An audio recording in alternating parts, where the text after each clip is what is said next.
Good afternoon. So, thank you sa pag-attend. Although optional tong meeting na to today. So, alam ko marami sa inyo kailangan ng mag-unat-unat dahil halos isang linggo din tayo nagbakasyon. Then, fortunately, sana magkaklase sana tayo. Kaso nagkaroon ng unexpected na suspension ng classes per the DILG. So, favorite pet peeve talaga ni John Vic yung mga ganyang uri ng suspension para sikat siya. Pero otherwise, I hope na nasa safety kayo ng shelter ng inyong mga tirahan at pasensya nyo ng aking pusa. So, ngayon ang i-discuss natin is somehow magre-recap tayo a little bit about internal forces, then magta-transition tayo towards discussing stress at saka strain. So, medyo marami-rami tayong modules na i-cover. I hope na everything ay mamanatan natin. So, madi-discuss rather. So, we have here ES 102, and we have begun our discussion with the discussion in internal forces. So internal forces again are whatever that or the forces that you will unravel if you were to section or slice the a certain portion of your system or structural system under or subjected under a set of external forces. Again, na-mention ko na it can either be resistance tension. So mag-a-admit lang tayo dun sa Zoom. Okay? So this can either be in tension. So parang ito yung external forces, and yung internal forces na ma-expose mo will look like this, on which away from the surface represents a tensile force. So we name this N as our internal na actual force. Then yung ating in red dito yung ating mga external forces. So yung in blue yung internal forces, yung red yung ating mga external forces.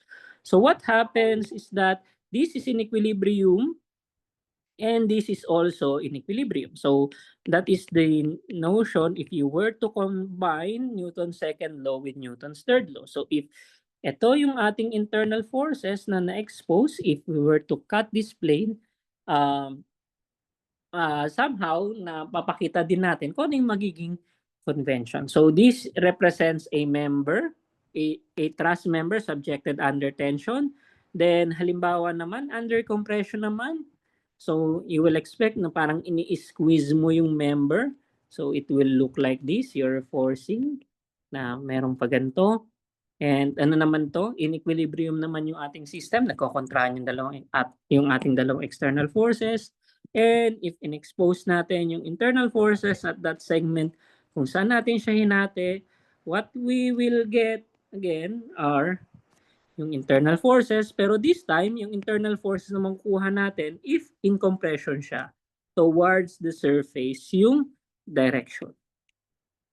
Kasi kailangan niyang i-counteract itong compressive force na external force natin. So, in equilibrium yung both sides. So, this is in tension and this is in compression. So, nagre-recap lang muna tayo.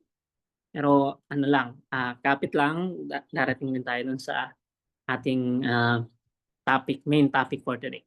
So, other internal forces that we need to consider. So 2D lang muna yung pinapakita natin because we'll transition eventually to stresses and strain. So pagpaubayan muna natin yung 3D. Another set of forces na kailangan natin i-consider if we were to cut yung ating cross section are what's called yung shear force at saka yung bending moment. So yung ating shear force at saka yung ating bending moment. Ngayon, it's a matter of convention kung saan ka tumitingin from left to right or from right to left to determine whether yung ating shear force denoted by the letter V or yung ating bending moment denoted by the letter M is a positive na internal shear or internal bending moment. If we're looking from left to right, So yung downwards na shear, yung positive. Then yung counterclockwise na bending moment, yung positive natin. If we're looking from right to left, yung upwards na shear force, internal shear force na makukuha natin is represents a positive shear force, then a counterclockwise bending moment represents a positive na internal bending moment. So this is for flexion. Another thing na hindi ko na-mention, that's why nagta-transition, parang na-encounter nyo in the set of exercises, is yung connection between two members. So halimbawa, meron kang member AB that is connected to member BC, right there. Then, let's say na ito ay merong, so ano lang, kompletuhin ko lang. So halimbawa, this system right here is subjected under an actual, parang a force P right here. Saan kayo magandang ilagay? Sige. Kunwari, meron kang force P dyan. So, paano mo ngayon makukuha yung mga internal forces? So, we're talking about system na hindi na siya individual member. So, what we can do is to draw yung FBD. Yung FBD, again, kapag ginawa natin yung force body diagram, we expose yung mga external forces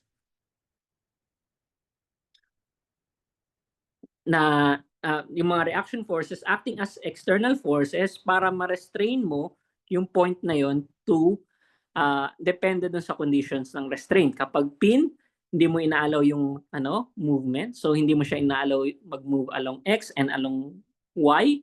Kaya meron kang force na dapat ma-apply para ma-maintain lang siya at that point na wala kang movement. Pero inaalaw mo yung rotation. Similarly, kapag naka-encounter ka ng roller, all you have is a reaction force along the normal and yun lang yung nire-restrain niya na hindi niya gustong mag-move along the horizontal pero inaalaw niya mag-move along the vertical. So meron akong CY, meron akong AY, tapos meron akong AX. Then kumpletuhin lang natin yung problem. Halimbawa, this is a 3, 4, 5 triangle or sige, gawin na natin isosceles parang 45-degree na angle. So we have a 45-degree angle right here. So meron akong P dito. So mamaya pa siya ma-appreciate. Once na nagawa na natin yung FBD, we can get yung reaction forces. So we can sum forces along X. Sorry, CX pala to, hindi CY. Summation of forces along X is equals to 0. So meron akong AY plus AX plus CX is equals to 0. So what we are getting here is yung AX is equal but opposite to that of CX. Magsama ko ng force along Y to be equal to 0. So meron akong downwards na P, negative. Meron akong upwards na AY, and yun lang actually yung dalawa nating external forces. And what we'll get is AY is equals to P. So AY mo ay inassume mo na upwards, ibig sabihin tama yung initial assumption mo.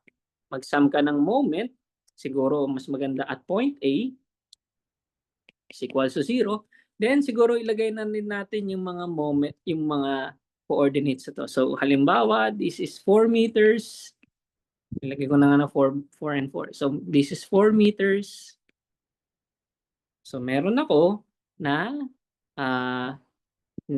positive CX times 4 yung aking moment arm.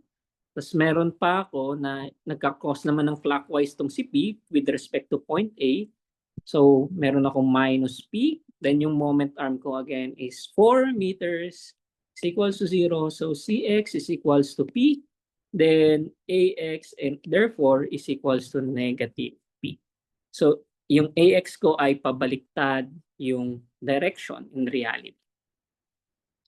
So pwede mong i-insist na i-maintain mo yung mga, so you can either proceed in dealing with this type of system. So maintain mo lang kunwari yung mga initial na assumption mo na yung AX mo pa rin ay paganto, pero ito ay equal to negative P. So ilalagay na pwede mong ilagay na kahit to the right yan ay negative P yan. Tapos ito ay positive P. Then ito ay positive P. Pwedeng ganito yung ipakita mo na system. Although, pwede mo na rin, actually, depending ngayon sa thought process mo, as long as you're communicating this clearly, na pwede mo na ipakita yung corrected. Yung corrected mo na system on which pag ganito na yung P mo, pero magiging positive na, pataas yung P, then to the right yung isa pang P dun sa CX mo. So ito na yung ating system. So meron ka pang P dito. These are all your external forces. And you can section these at any point within your system para makita mo yung mga external forces. Pero yung gusto kong ipakita na crucial na part is dealing with what's called yung connections.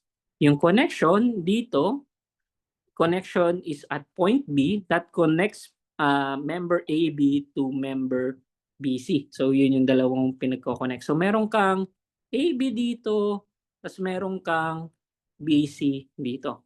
So pwede mo i-consider siya na dalawang magkahiwalay na member. Pero dahil pinaghiwalay mo sila at point B, alam mo for sure na meron kang ma-unravel na internal forces. So meron kang ma-unravel na i-name muna natin to regardless kung tension or compression. If i-assume mo na to the right yung BX dito sa isang point, then dito sa kabilang point ay to the left siya. So BX. Tapos meron ka pang pataas na BY, i-assume mo dito na pababa yung BY. And siguro magandang i-take note na wala kong nilagay na tinatawag na release. I didn't specify na pinned connection siya. Ibig sabihin rigidly connected. Kapag rigidly connected, ibig sabihin lang nun kung ano man yung naging rotation at point B along member AB, kapareho siya ng rotation ni point B along BC. So parang kung ano yung naging rotation niya ni point B along AB, na kinuwas ni AB, yun din yung magiging rotation niya dun sa BC. So iisa lang yung magiging rotation point B. And para maging iisa lang yung rotation, there has to be an internal na bending moment that carries over yung consistency ng rotation na yun. So that represents an internal bending moment. So nag-expose ako ng internal bending moment M dito. If in-assume ko na counterclockwise dun sa isa, this has to be clockwise. So equal but opposite. Ngayon, check din natin. So meron kang P dito, tapos meron kang negative P dito, tapos meron akong P dito. Ngayon, yung tanong, since hinati ko siya dun sa mismong point, so medyo curious thing, point B, hinati ko siya. Pero nandun din yung force P kong ito. Nandito yung force P. So ilalagay ko ba siya sa pareho na merong P dito, tapos meron ding P dito? Actually, hindi. Pipili ka lang ng isa dito sa dalawang system na to kung saan mo ilalagay si point B.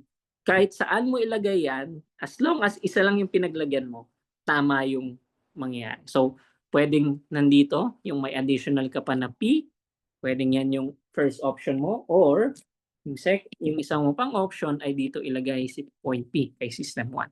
Both will be valid. Ang mag-iiba lang dito is yung magiging computation mo ng M, ng BY, at saka BX.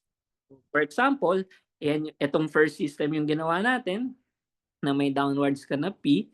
So, along AB, ito na yung FBD mo. Wag mo munang pansinin si BC. So, isipin mo lang muna itong si AB. Itong part lang na ito. Yan lang muna yung iisipin natin. Wag muna natin isipin yung nasa isa pa. So, kung magsasum tayo ng forces along X equals to 0, so meron ako ngayon na P. So, ito siya. Itong P na ito. Tapos, itong BX na ito, yung isa pa. So, meron akong P. plus bx is equals to 0. So what I'll get is bx is equals to negative p. Ibig sabihin, baliktad pala yung direction ng p na in-assume ko. Similarly, if magsasama ko ng forces along y, so meron ako nito, meron ako nito, meron ako nito. So magsasama ko ng forces along y to be equal to 0. So meron akong by plus p plus minus p is equals to 0. What I'll get is by is equals to 0. Tapos, kapag kinary over ko siya dito sa isa pa, so meron akong summation of moment at b to be equal to 0. So meron akong mb, ito yung na-expose ko na bending moment, in-assume ko na counterclockwise yan, therefore positive. And yung by at saka bx naman, hindi siya nagmamatter. All we have is itong upwards na p. So meron akong count, and this is causing a clockwise rotation, so minus p times my moment arm na 4 is equals to 0. So meron akong mb is equals to 4p. So ito yung internal bending moment ko, and this represents yung equilibrium equations ko along AB. Pwede ko siyang i-carry over dun sa second na system ko. So, check natin whether valid ba siya for the second system. So, sa second system, nakuha ko is negative P. So, kung negative P pala si BX dito, ibig sabihin baliktad yung direction. So, etong sa isa, instead na to the right, to the left, magiging to the right siya. So, ito yung actual na direction niya, and this is P right here. Yung BY, nakuha ko ay, teka lang, it's equal to 0. So, wala akong BY dito. All I have is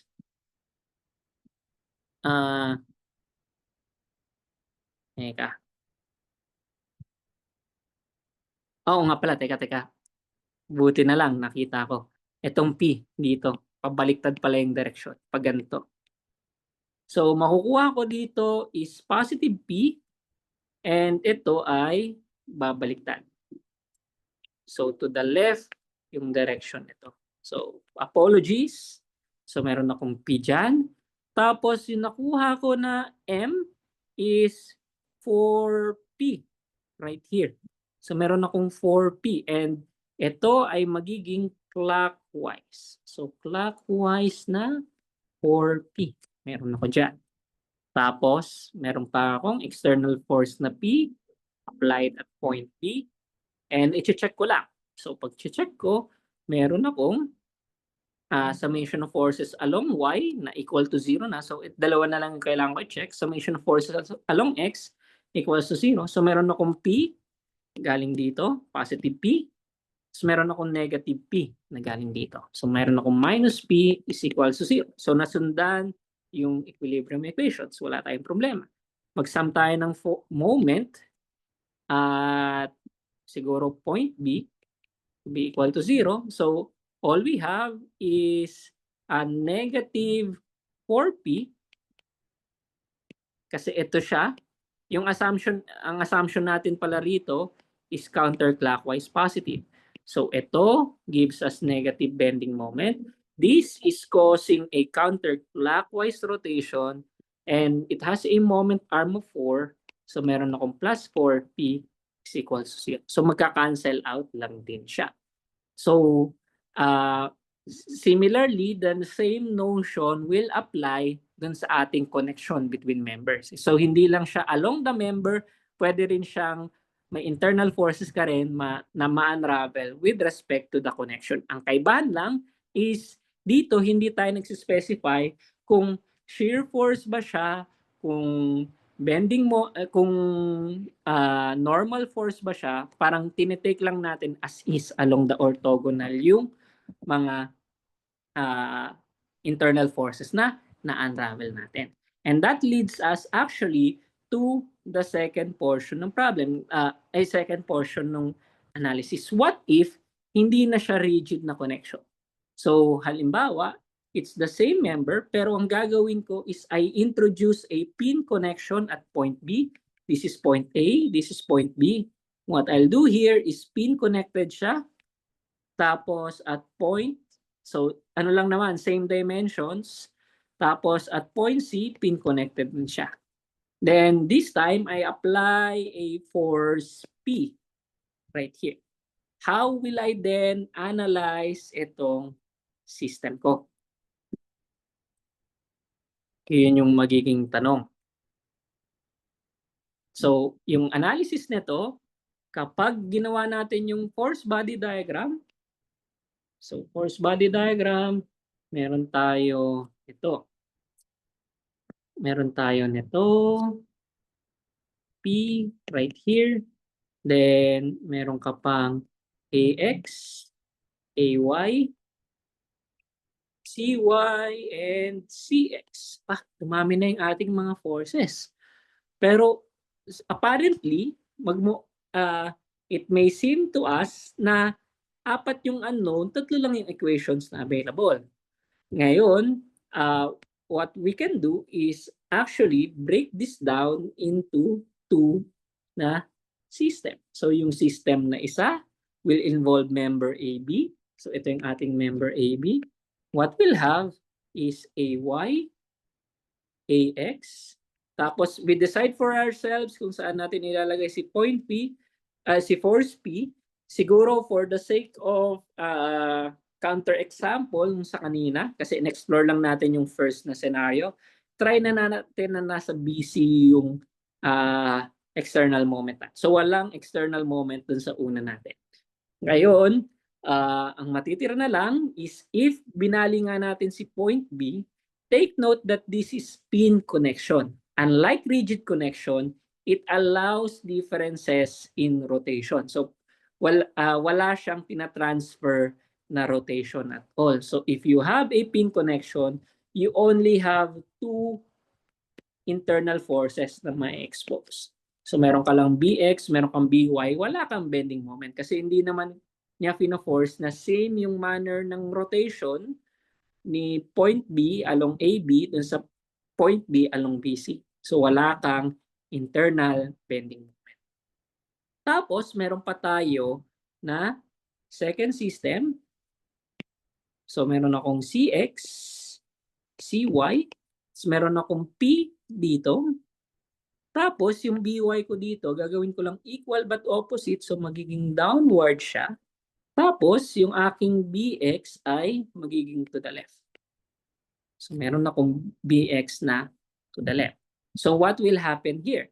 So pag itong second system yung ginawa ko, so yung BC, summation of forces along X to be equal to 0, meron akong CX minus BX is equals to 0. So what I'll get is BX is equals to CX. So okay muna tayo dyan. Then after that, summation of forces along Y to be equal to 0. So meron akong BY na downwards, meron akong P na downwards, so meron akong CY na upwards. Ito ay equal to 0. What I'll get is wala pa akong makukuha pa actually. But I can solve for it if in case na magsama ko ng bending moment at point B to be equal to 0. So what I'll get is CX and yung moment arm nito is 4. Then yung CY, and this is causing a counterclockwise rotation, kaya positive siya. Si CY is clockwise yung rotation, so negative. So 4 CY. Then wala ka ng other na bending moment, so dalawa lang naman silang nag-interact na term. And ito ay equal to 0. And we can do some manipulation na, so apparently, apat yung unknowns natin. Diba? Meron kang 1, 2, 3, 4 na unknowns. Ang pwede natin gawin is i-express si BX in terms of CX at saka CY. So, pwede kong gawin dito na, click ko, sorry. So, si BY, so ito, i-manipulate ko lang, will be equal to P Hindi, minus P plus CY. So, nilipat ko lang siya sa kabila. Ito yung i-carry over ko to my first system. So, this has to be carried over kay AB. So, babalikan ko to si AB. So, what I have is meron akong AY dito, meron akong AX dito, tapos meron akong BY na na-quantify ko to be equal to ano pala to? Internal force. So, meron akong negative P plus C1. Tapos, meron pa akong BX na to the right. So, ito ay CX. Right there. And I'll be setting up yung equation. So, summation of forces along X to be equal to 0. What I'll get is AX plus CX is equals to 0. So, AX is equal but opposite to CX. So, yan yung makukuha natin. Summation of forces along Y to be equal to 0. So, meron kang AY, tapos meron pa tayong minus P plus CY is equal to 0. So, apparently, hindi pa natin alam. So, mag-sum ka ng moment at B to be equal to 0. What we'll get, so kung dito tayo nag-sum ng moment, etong term lang na ito yung nagko-contribute sa rotation. So, meron akong negative AY times 4 is equal to 0. So, what I'm getting here is AY is equal to 0. And kapag pinalagin ko siya dito, what I'll get is CY is equals to P. And actually, kung alam ko na si CY, alam ko na rin si CX na equal kay AX. So meron akong CX is equals to AX dito. And if I know na si CY ay equal to P, so meron akong, from this equation right here, meron akong 4CX minus 4P is equals to 0. So meron akong CX is equals to P. So nasolve ko na lahat ng mga known. So yun yung key distinction natin dito. Na kapag pin connection, ito yung ma-expose natin na internal forces. Now, on to the description ng translation, paano natin tinatranslate yung forces into stresses. I believe meron mga exercise problem if you were to read yung study guide where kailangan nating mag-evaluate ng quantity na tinatawag natin na stress. So stress is closely related to our internal forces. So meron siyang close relationship with internal forces. So meron kang stress, meron kang internal forces.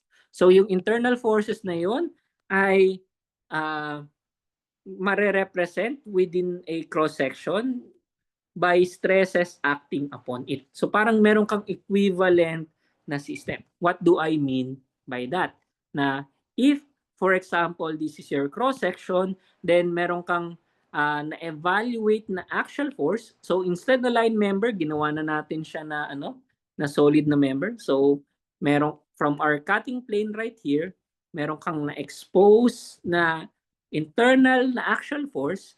Yung equivalent na force system niya ay this same cross-section right here representing yung axial force mo is in fact subjected to a uniform na normal stress. So yung normal force natin naging normal stress. So meron kang set ng normal stresses dito. So meron kang normal stress. Normal stress and shear stress. Yun yung kailangan nating ma-identify. Pero stress is essentially somehow equal kay pressure. This is simply force over area. Ngayon, meron dalawang uri ng stress na kailangan nating identify. Una ay yung tinatawag na normal stress. So paano natin masabi na normal yung stress natin? We need to identify two na components. yung direction ng force at saka yung vector normal to the plane ng area. 'Di ba? Kadalasan yung planes natin ay ina-identify with its vector normal to the plane. So meron kang force. For example, ito yung ating cross section na kinat.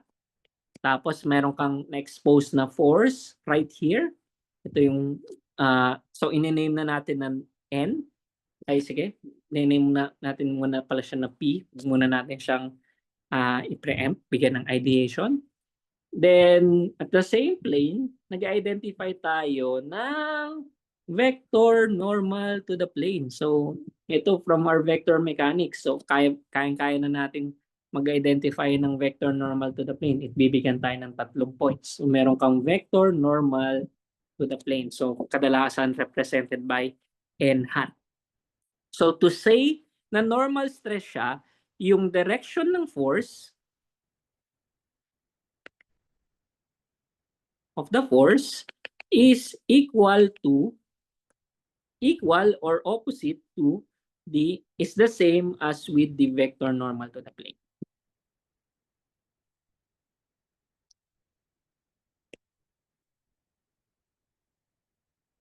So, yan yung normal stress natin. So, yung force mo ngayon na on the same line as with the vector normal to the plane or in the same direction as with the vector normal to the plane, that is identified as a normal force. Kaya N yung notation natin din sa mga internal axial force natin. Kasi N, our internal axial force, is often denoted as our normal force that contributes to what's called normal stress. So meron kang force, vector, normal to the plane. Next natin na kailangang i-explore muna as of the moment is yung St. Venant's theory. Yung St. Venant's theory assumes that even if na yung force mo halimbawa ay applied on the centroid in that manner, ina-assume natin na uniformly distributed yung stress across the entire plane. So, reality is that if dito direct sa point na to applied yung ating force, yung nangyayari dun sa ating mga stress is actually, it will kinda look like this. So, i-represent ko in terms of 2D. Tapos, halimbawa, ito yung direction ito yung natin, point of application ng force natin. Yung itsura actually ng stress mo ay para siyang normal distribution na pag. So, nagko-concentrate siya sa ganyan siya. Pinakamataas yung normal stress mo sa gitna. Ito yung totoong nangyayari. Pero as we deal with assumption, we assume that as the stress or as the force is assumed to be not rather concentrated on a point but rather uniformly distributed upon an area, yung i-consider natin na engineering stress as our normal stress is actually yung force divided by the area. So, uniformly distributed siya. So, meron kang tinatawag na average na normal stress. So, ito yung palagi nating ino-consider. P over A. Another thing to consider later on is imagine nyo this time na may ini-stretch kayo na rubber. Na rubber band, for example. So, what happens if nag-i-stretch ka ng member, ito yung matututunan nyo down the line, siguro pag nag-meet tayo sa Thursday, may tuturo ko ito under material properties. So, say na sinubject mo siya under tensile na force, so tensile action, so pinupull apart mo yung isang member, over time, or parang magkokosto ng tinatawag na deformation, alam natin na magde-deform siya, then yung magiging itsura niya ay parang ganito. Ahaba siya pero ninipis siya. Ahaba siya pero ninipis siya. And the question will be, Sir, kapag ganito po ba, what stress will I be considering? Iko-consider ko na ba na yung stress ko ay concentrated na along this shrunk na cross-section? So, ganyan na lang ba siya? Ganyan na lang ba siya magko-concentrate? Or I'll be considering pa rin na doon pa rin sa original na area ko pa rin, i-consider yung pagkuha ko ng average stress. The answer is that on the left is what's called engineering stress. Ito yung i-consider natin throughout ES 102. Pero the reality for the material, apart from the stress concentration, is that with the consideration na nag-shrink na rin at the same time, so parang meron ko tinatawag na second order effect. So this is in fact yung tinatawag na true stress. Pero as we consider small deformations later on, pwede din i-argue na hindi kalayuan si engineering stress kay true stress. So ito yung part ng theory. So in our ES 102, we consider that engineering stress considers the original na size ng ating cross-sectional area. So yung original na cross-sectional, not the shrunken cross-sectional area. So ito yung original na cross-sectional area na pang-divide natin dun sa force para makuha yung average stress natin. So na-mention ko lang, normal stress. So meron pang isang uri ng stress. Yung stress na yon ay pag-aaral, hindi. Yung stress na yon ay tinatawag na shear stress. So na-mention ko na to nung sa simula, meron tayong tinatawag na yung ating scissors, yung alternate term for the scissors is shear. So, shear up, parang tinitear apart mo. So, paano ginagawa ng scissor yung kanilang ting? So, yung scissor, if i-check natin, if ito yung papel natin, yung scissor na yan is almost ganito yung itsura. Then, nag-a-apply siya ng force na paganto. And theoretically, yung hinahabol niya is this one particular plane right here. So, sinishear apart niya. So, ginugupit niya, kinakat apart niya. Yun yung shearing na effect. And in that regard, if you were to observe, if ito yung direction ng aking force, ng aking shear force, yung aking cross-section, yung vector normal to the plane niya, is dito pa rin. Doon nag-a-apply yung stress na yon. So, yung kaibahan ni shear stress kay normal stress is perpendicular yung direction ni shear stress ko, ay ni shear force dun sa, so if ito yung aking vector normal to the plane, ito yung aking shear force. So if ito yung aking vector normal to the plane, ito yung aking shear force. And in that regard, this face right here is subjected under shear stress. Question dito. So yun si normal stress, yun din si shear stress. Now, one particular example dun sa book is, balikan lang natin to. And, sige. Balikan lang natin yan.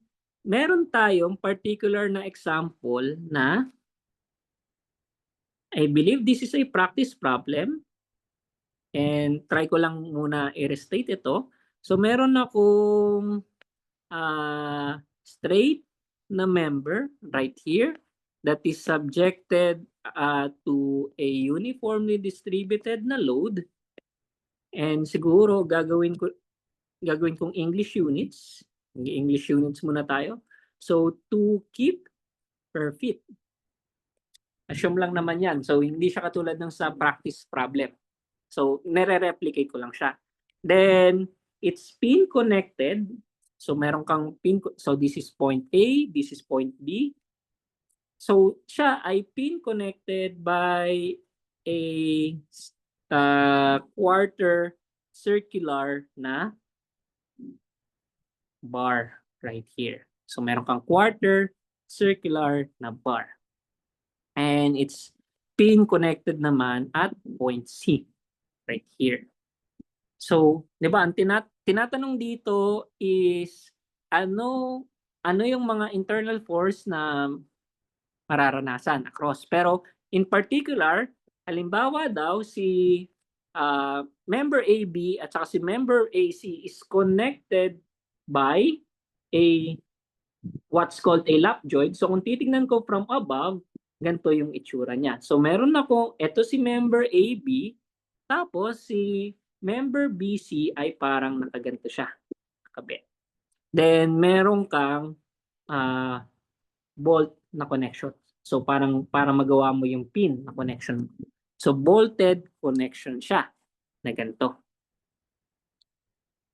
So sa perspective ng bolt, so titingnan natin yung bolt surface, yung direction ng force na in-expect niya ay palaging perpendicular dun sa surface. So meron akong ganyan, then ito yung area ng bolt, pero yung force ko ay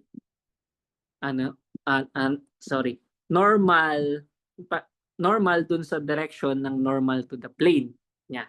Therefore, shear stresses yung mararanasan ng aking bolt. Netong line na to, dalawang line. And since dalawang line yan, so whatever na shear stress yung makuha natin dito, is in fact kalahati lang yan. So hating kapatid kasi merong yung one half dito mapupunta, tapos yung one half dito rin sa kabila mapupunta siya. So yun yung tinatanong sa atin. Halimbawa, meron daw na 3/8 inch na size ng bolt tayong ilalagay dyan. So paano natin makukuha ano yung shear stress na nararanasan ni bolt AB? Yun yung kailangan nating masagot. So in order to do this, balikan natin to. So siguro i-copy ko na rin. Magandang i-copy na to. Sayang naman, static. Siyempre gagawin natin yung FPD. So ito na yung SOP palagi natin. Gagawin natin yung FPD. So tatanggalin natin to. Tanggalin natin to. And instead, i-represent sila as external forces that puts the restraint in place. So meron akong AX, meron akong AY, meron akong CY, tapos meron akong CX dito. And na-anticipate na natin na somehow incomplete pa ito. Na 4 yung unknowns ko pero 3 lang yung equation ko. So what I can do is I can break this apart into 2. So meron akong isang system dito. Oops. Paste ko lang. Ayaw. And okay. Tapos tanggalin ko yung buo. So meron ako dito na BY. So inassume ko lang naman na direction to. Tapos meron akong BX dito. And since pin connection siya, wala tayong bending moment na kailangan i-consider. So meron akong BX, meron akong BY. On the other hand, meron din ako ng ganitong system. Oops. Copy. Then, i-paste ko lang. Then, in this system, meron akong kababang BY, tapos meron akong pakaliwa ng PX. So, yan yung makuha ko from our system right there. So, meron akong 2 keep foot. So, 2 keep foot, if kalimutan ko ibigay yung radius, so ibigay ko na yung radius na to be equal to 10 feet. So, kung 10 feet yung radius mo, so yung 2 keep foot mo times 10 will result to a value equal to 20 keep foot na 20 keeps na 20 keeps na equivalent na force dun sa ating line load natin. So consider muna natin summation of forces along X to be equal to 0. So meron akong AX, Tapos meron akong plus bx, yun lang actually siya, equals to 0. So ax is equals to negative bx. On the other hand, meron akong summation of forces along y to be equal to 0. So meron akong ay, tapos meron pa akong by, tapos meron pa akong negative 20 is equals to 0. So meron akong 1, 2, 3, so far, 4 na unknowns. Tapos meron pa akong summation of moment at a to be equal to 0, counterclockwise positive, and sige, okay na yan. Okay na. Sige, gawin natin at b. So meron akong ay times 10, and this is causing a counterclockwise rotation, therefore negative. Then negative din yung kino-contribute nung line load natin, and yung location ng centroid niya ay nasa gitna, so 5. And ito ay equal to, wala nang iba. So equal to 0. So kung equal to 0 siya, so ay kung ngayon ay, wait. Hindi, counterclockwise pala ito. So positive. So ay ko ngayon ay dapat equal to 10 kips.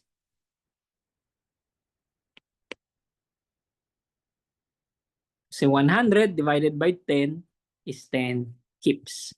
Yung ax ko, hindi ko pa rin alam. So may-maintain ko lang na ax is equals to bx, pero at the same time, meron akong makukuha na value for by. So meron akong by is equals to 10.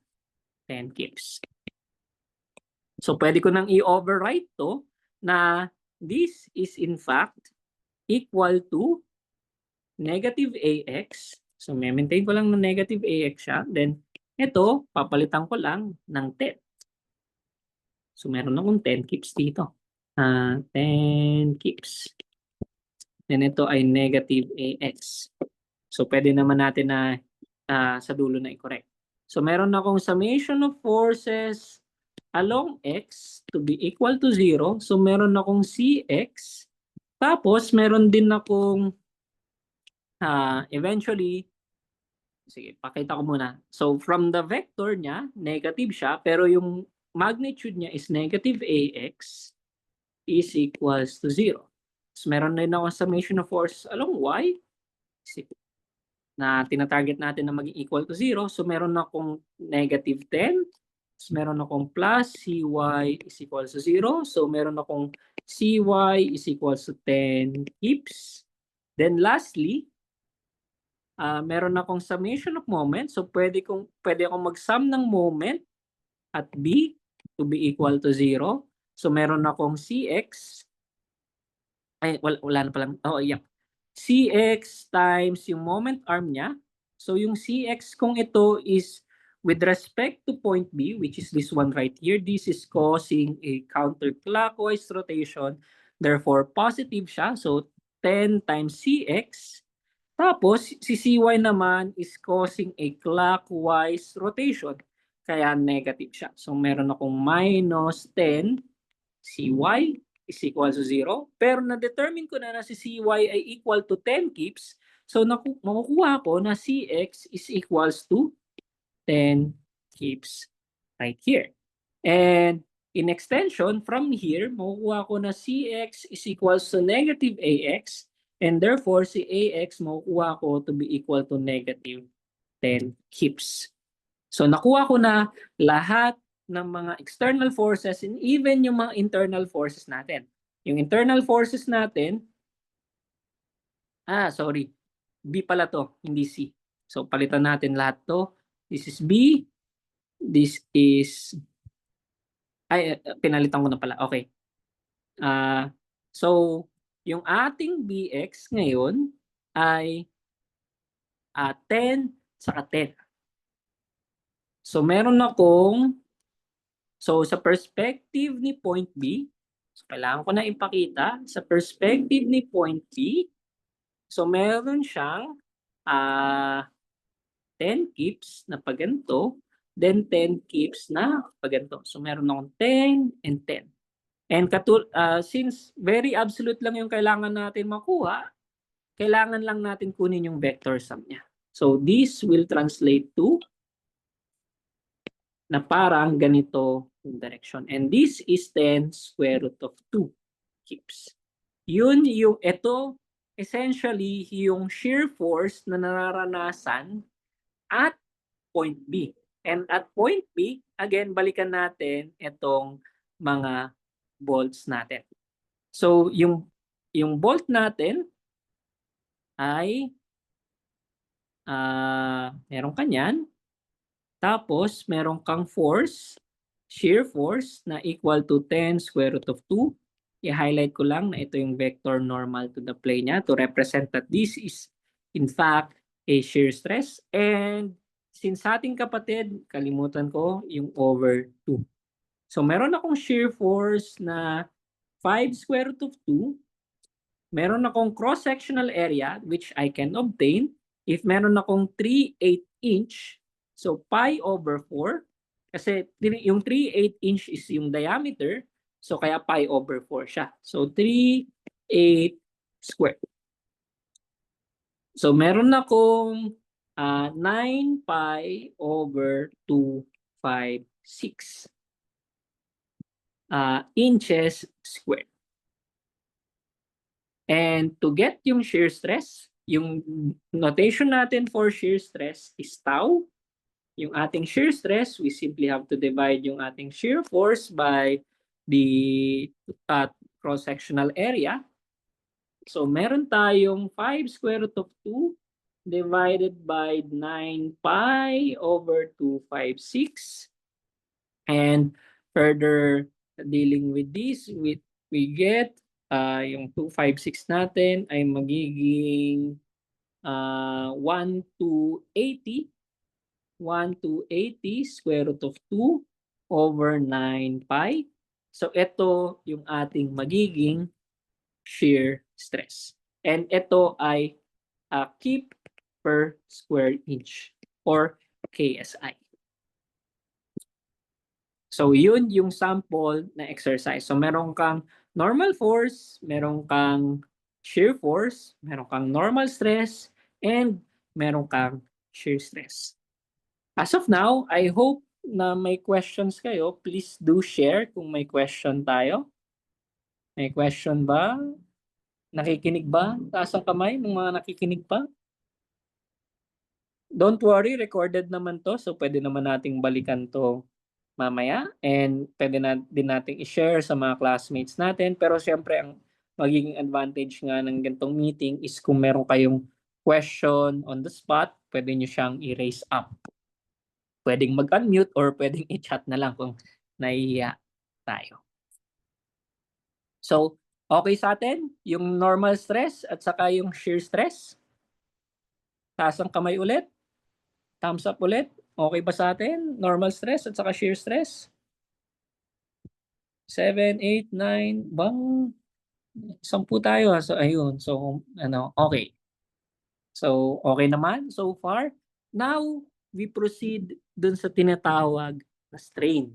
So, kung si stress ay related kay internal forces, si strain ay related sa tinatawag na displacement. So, meron kang strain, siya ay closely related with what's called displacements.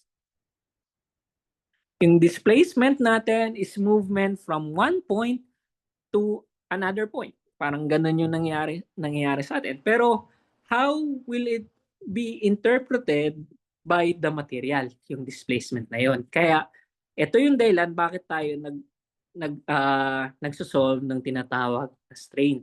So si strain ay nahati din into two. So meron ka ring normal strain, tapos meron ka ring shear strain. Ngayon, medyo kalmahan lang natin ng konti yung dito, parang hindi siya katulad ng shear stress at saka shears ng normal stress. Magkaiba sila. So, si normal strain is actually what's called volumetric strain. So, volumetric strain, sinasabi lang, this type of strain affects yung key dimensions. actually nagkakaroon ng changes in volume. So nagkakaroon ang nababago ay yung key dimensions. Ngayon si shear strain ay tinatawag na deviatoric strain. Walang nagbabago sa key dimension, yung shape lang yung nagbabago. Yung shape lang yung nagbabago. So how do we then illustrate si normal strain at saka si shear strain? Pero take note these are not two mutually exclusive na property. Pwedeng yung naging normal strain mo would be interpreted as shear strain din dun sa material.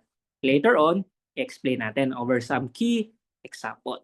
As of the moment, meron tayong notation for normal strain. Yung normal strain natin is represented by the term epsilon. So, medyo nagtatalo kung ano yung term ng epsilon, pero ako kasi nasanay ako na ito yung notation ko for the epsilon. Iba siya sa study guide. So, epsilon, yung ating Greek letter for the normal strain. For the shear strain, yung ating dito, notation is gamma. So, nire-represent natin by the Greek letter gamma. Pero both of them are strain. Pero magkaiba sila ng effect. So, how do we define yung normal strain?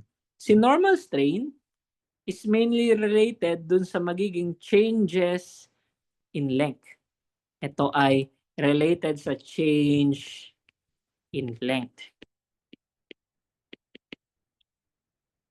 So, paano siya nasabi na change in length? So, if ito yung aking normal strain, so meron akong change in length divided by my original length. So, ito lang naman yung aking normal na strain. So, kung ano man yung nagbago sa length, halimbawa ay meron ako na bar na with original length na 5 meters. Then, ang nangyari lang, after some application ng force, yung length ko ay nagbago, bilang humaba siya, naging, yung final length ko ay naging 5.2 meters. Although sobrang laki ito, gawin kong 5.02 meters. 5.02 meters. So, meron akong initial na length, tapos meron akong final na length. So, yung change in length ko will be yung final minus yung initial length. So, pwede kong makompute yung strain by simply determining yung change in length. So, meron akong final length minus yung original na length divided by yung original na length ko, which is 5 meters. So, meron ako na 0.02 divided by 5, and this would further result in 0.004 as my normal strain. And take note, if this is in meters and this is in meters, this property right here is in fact dimensionless. So wala siyang dimension. Pero yung mga kerfuffle or mga fluff ng mga textbook natin, ginagawa siyang ganito, meter over meter. Just in case na ay parang nagugulat na lang, saan naguhugot ng units out of thin air? So yung units out of thin air na yon ay dito nang gagaling. So meter over meter, alam natin nagka-cancel out siya. So it's still dimensionless. Pero nire-ready natin just in case nakakailanganin natin na sana. Kakailanganin natin na mag-determine ng unit. So magkakaroon ng parang i-multiply natin with other term, and as a result, mayroong lalabas na unit. And maganda rin na i-take note na pwede din na maging negative value yung ating strain, yung normal strain in particular. If ang yung ating original length ay 5 meters, pwede rin siya yung nag-shrink. Nag-shrink to LF, naging 4.97 meter siya. Right there. So, yung magiging change in length dito is final length. So, 4.97 minus original length, 5 meters. So, meron akong 0.03 meters.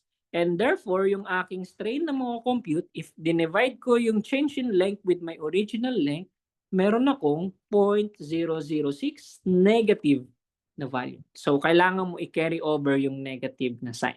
So, negative value means shrinkage.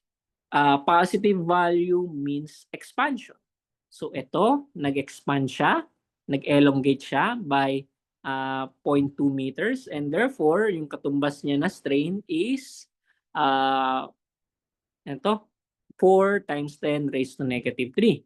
On the other hand, ito, nag-shrink siya by 0.03 meters, and therefore, nag-translate siya into a negative strain value na negative 6 times 10 raised to negative 3. And this is still dimensionless.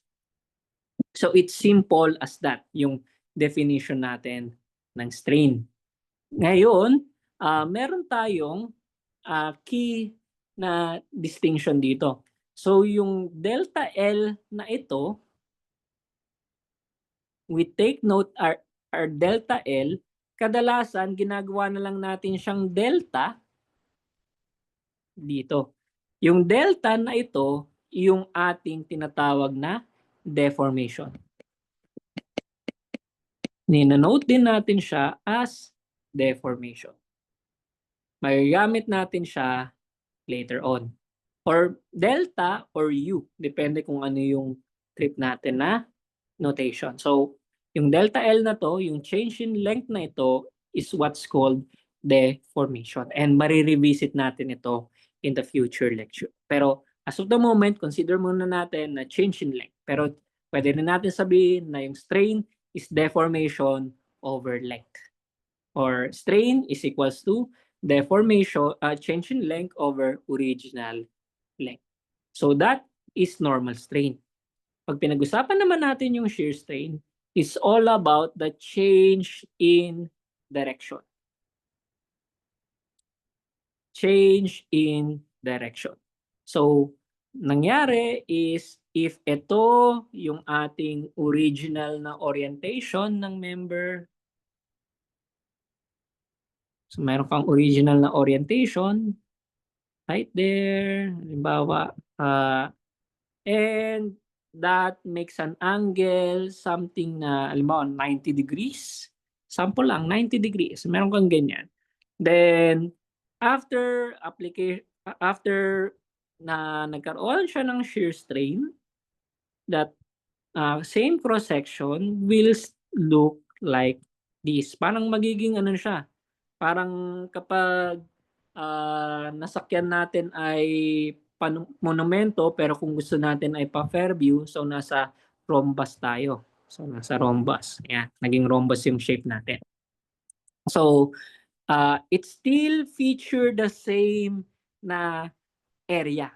So hindi nagbago yung area, it's still the same height, it's still the same width right here. So kapag kinompute natin yan, magkapareho ng area. Pero nag-iba na yung shape natin. Meron ka ng final ngayon, nag-introduce ka ng tinatawag na final na angle. Parang yan, nag-shrink ng konti yung ating angle.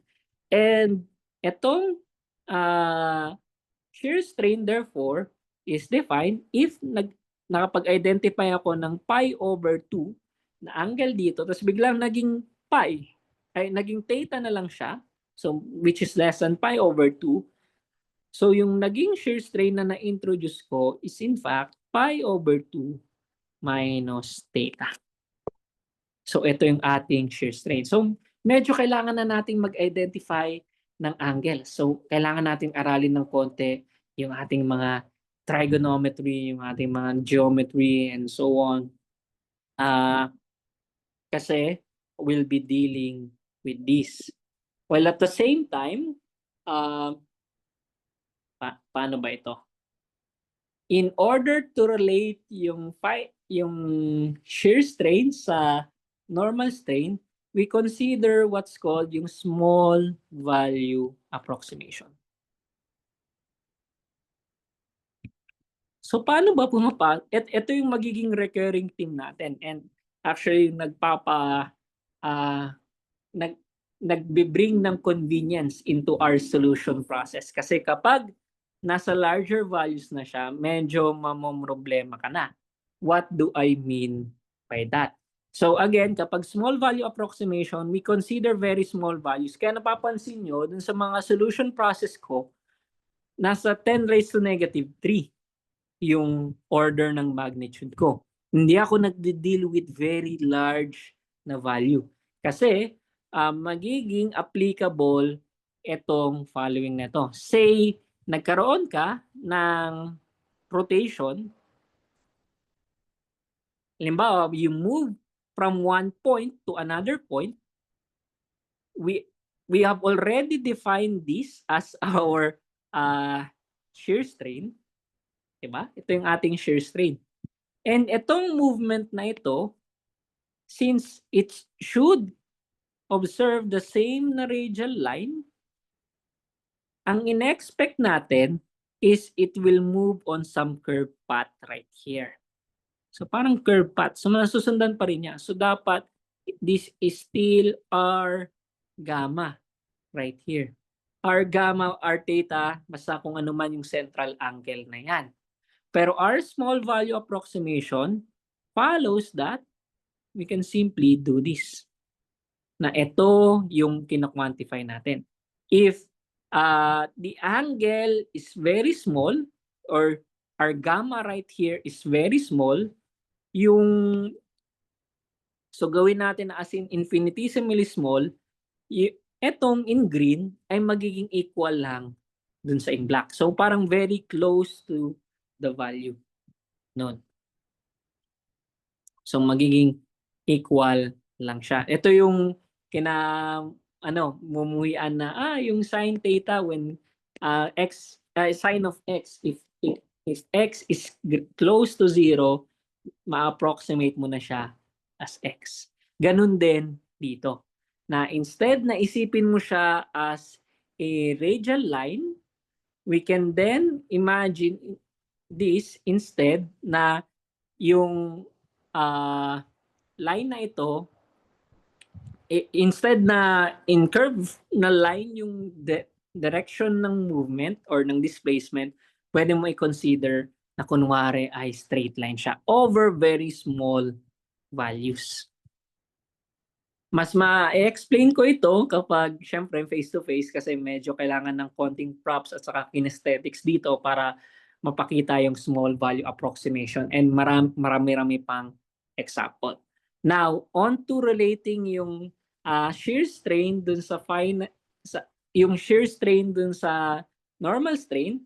Halimbawa, from one particular example na ang nangyari daw, originally ay meron akong rectangular na member right here. So meron akong square. So gawin natin na square. Tapos 150 mm, ito, 150 mm, ito, 150 mm, ito, 150 mm, ito. Then ang nangyari ay itong point na ito, saka itong point na ito ay nag-move. Nag-move by a total of 2 millimeters. So pwede mong sabihin na ito umusog to from here, umusog. Ito umusog din from here. Ito yung naging final position. Naging final. Ay, wait. Sorry. Hindi pala umusog. Sorry. What happened here is itong nandito sa pinakadulo ay nag-expand. Nag-expand siya by 2 mm. So nagkaroon ng extra na 2 mm dito. So yung tanong is in blue, ano yung naging normal strain ko. Then, at the same time, ano yung, with respect to that shape, ano yung naging shear strain ko?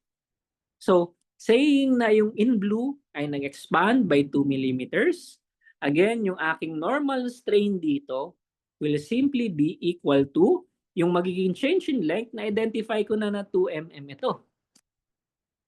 Divided by yung original length na 150 mm.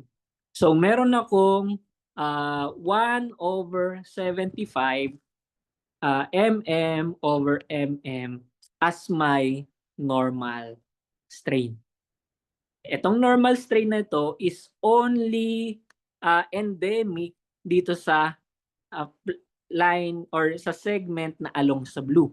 Yung for the other segment, halimbawa ito, ibang usapan siya.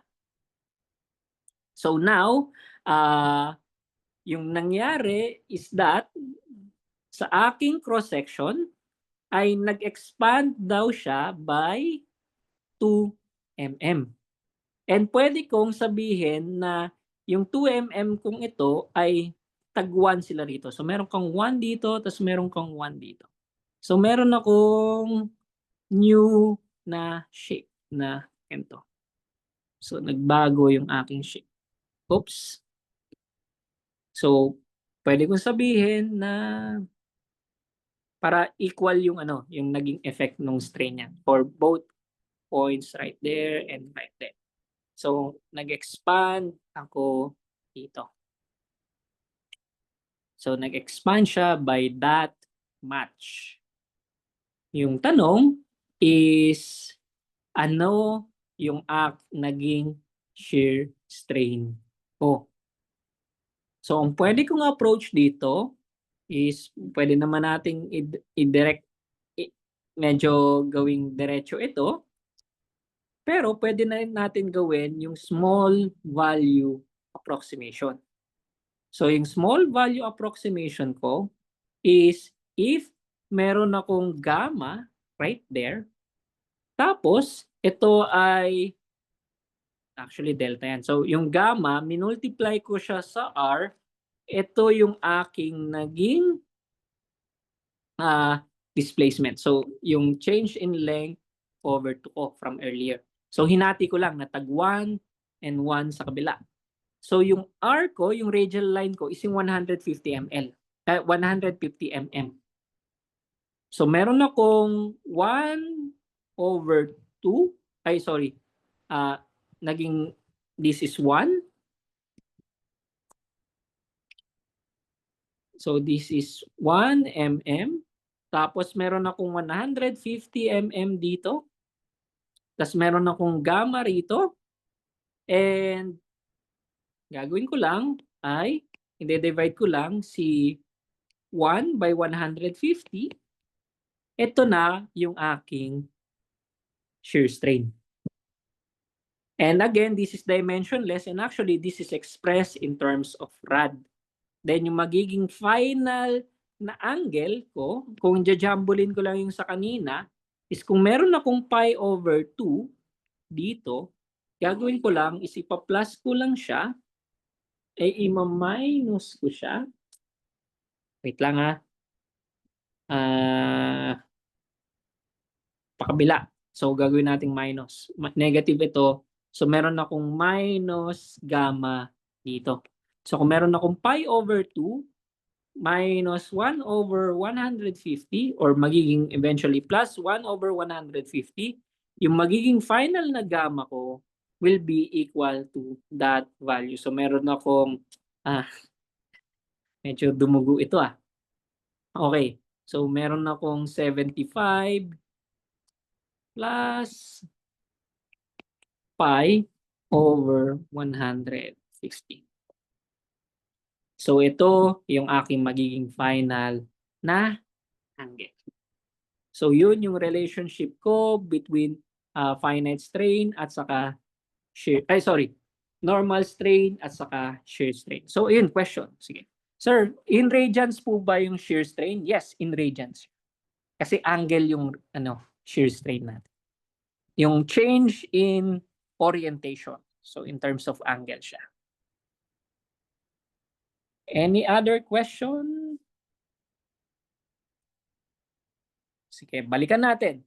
Since na-expound na natin si stress at saka si strain, kailangan din natin, and in this particular example, na-distinguish din natin kung ano ba si shear stress, ano ba si shear strain. Balik na rin naman natin. Si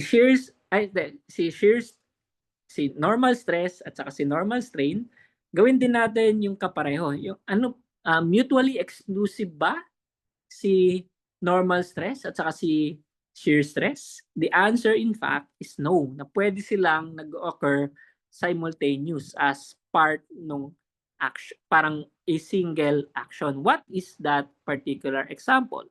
Say meron kang tube na 25 mm right here.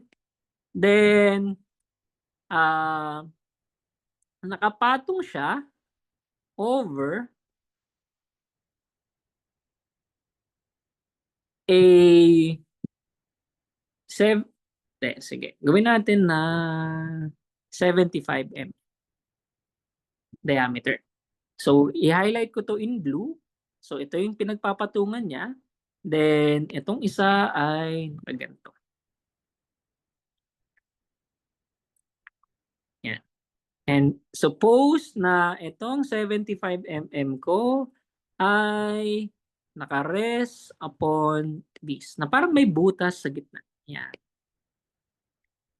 Parang nakaharang siya ng gitna. Then, meron akong normal force na pag ganito. And I would name this A, B, and C. Itong mga points ko.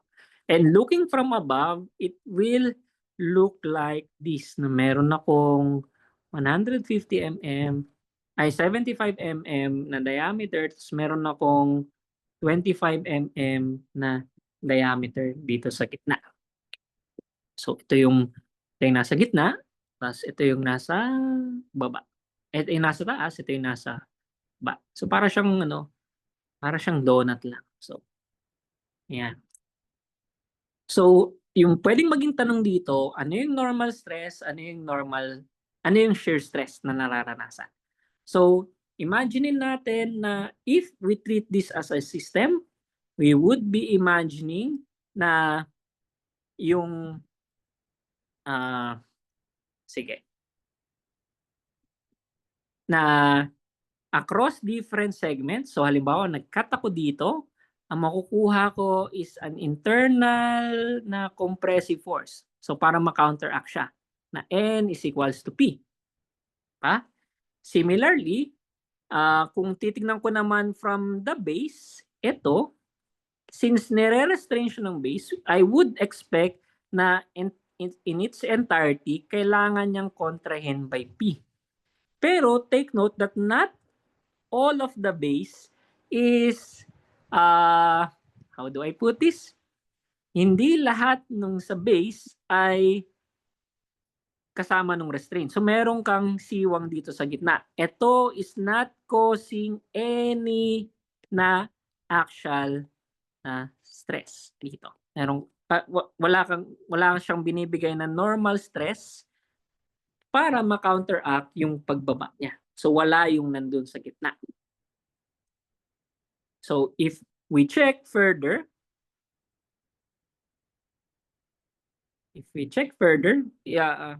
simulan muna natin dito sa taas. So halimbawa ito. So all we need to do is do P over A para makuha yung normal stress. So wala kang problema on that. Pero pagdating dito sa part na ito, etong hina-highlight ko dito, actually may shearing effect siya. Kasi yung interaction niya will be, check natin, yung nararanasan ng in blue, pakita lang natin. So yung nararanasan ng in blue ay an interaction between yung normal stress caused by the green right here. So merong normal stress dyan na mataas. So i-quantify na natin. So yung normal stress dito will be equal to, it's still P, but this one is pi over 4 times 25 squared.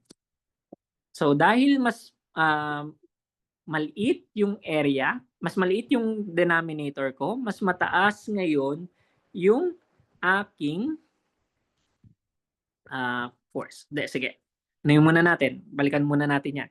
Tapos, since force over area siya, so itong hinighlight ko lang in blue dito, itong what, with the exception ng green, yung nagka-counteract din ng P. So yung average stress ko dito,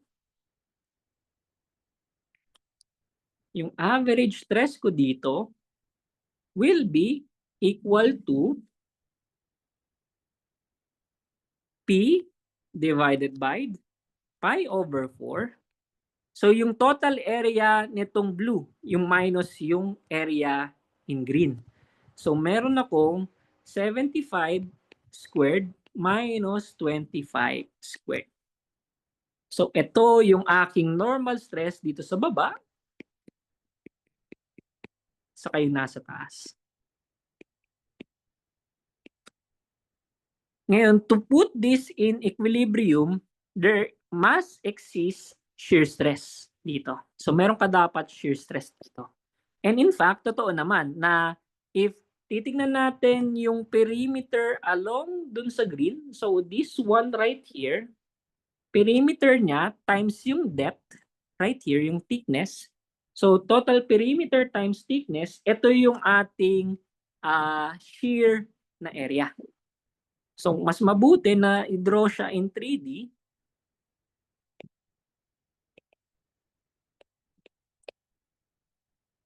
So yung perimeter, so meron akong diameter dito, tapos paikot siya, tapos meron akong thickness dito.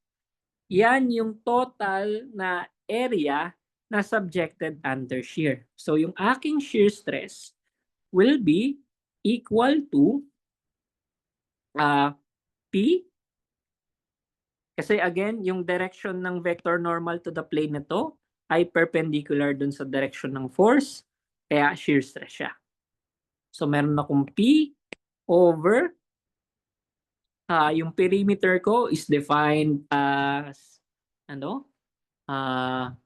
pi d. So meron na lang ako na 25 times pi times thickness. So ito yung aking shear stress. So there has to exist a shear stress right here to force this system in equilibrium. So medyo lalo pang nagpalito. Iba siya sa medyo napagmukhang complicated. So again, it's all about identifying whether the plane that you are mentioning or you're analyzing is normal to the plane or perpendicular to the plane. In this case, meron kang scenario na merong ibang plane na makakaranas ng shear stresses kasi if dinisect mo ito, paano ba? Sige, dissect natin. Maganda na i-dissect siya. So, i-dissect natin. Tapos, meron kang in blue, right here. Again, wala kang support dito. So, ginagawa natin yung FBD. So, FBD so, ito yung in green, tapos yung in blue. So, yung in blue right here, wala kang nagsusuporta dito. So, alin lang, ano yung nagka-counteract ngayon dito? And since in-isolate natin itong portion ng blue na ito, meron kang na-expose na internal forces dyan. So, meron kang internal shear dito. So, meron kang shear, meron kang shear. So, overall, meron kang shearing na effect that is solely counteracting itong P na ito. Kasi wala kang reaction force dito. And again, kapag in-expand ko ito, it will somehow look like this. So, meron kang, so binali ko lang yung aking malaking disk into actually 2 segments lang. So dito sa kabila may na-expose ka na downwards dyan, tapos meron ka ring downwards dito. And therefore, matatransfer siya eventually as reaction forces mo rito, as reaction forces mo din dito. Na i-divide mo with the total area, so yun yung magiging normal stress na mararanasan ng iyong cross-section. Pero at the same time, meron ding shear stress. Kailangan kong balikan. Sige, ayan. Buti may question. Sir, bakit po pi over 4? Pi over 4 because ang given is diameter. Kapag radius, pi lang. So pi r squared, yun yung formula ng area mo. Kapag diameter yung given, pi over 4 times d squared. Bakit po minus yung sa angle? Yung original na orientation niya kasi, nung sa shear mo, so halimbawa ito, is, sige, kulang ng illustration. So meron akong original na orientation right here. So yung naging change in angle ko, yung aking shear strength. So I need to get this. So if my final orientation ako na theta and my original orientation ako na pi over 2, the difference between the two must be my shear strength. Ito yung naging change in orientation ko. Tapos yun nga, as to the pi over 4, na-mention naman ito. Okay naman ba? Thumbs up ba kung nasagot yung tanong? Okay naman. Thank you. Thank you. May questions pa ba?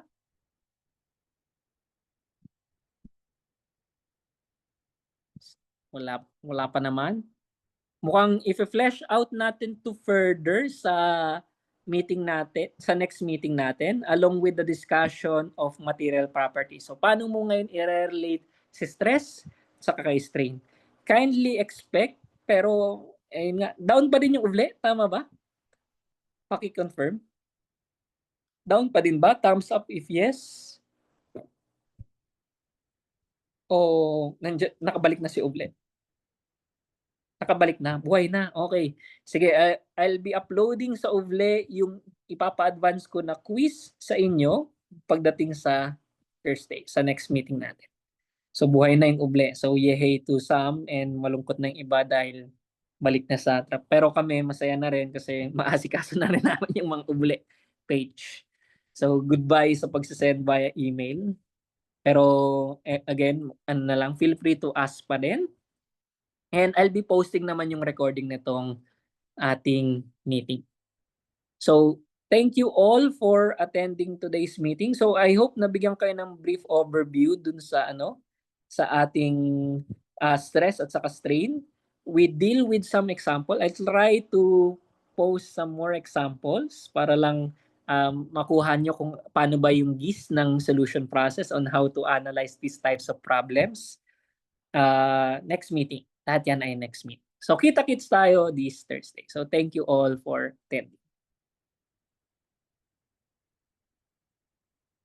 Thank you. Thank you.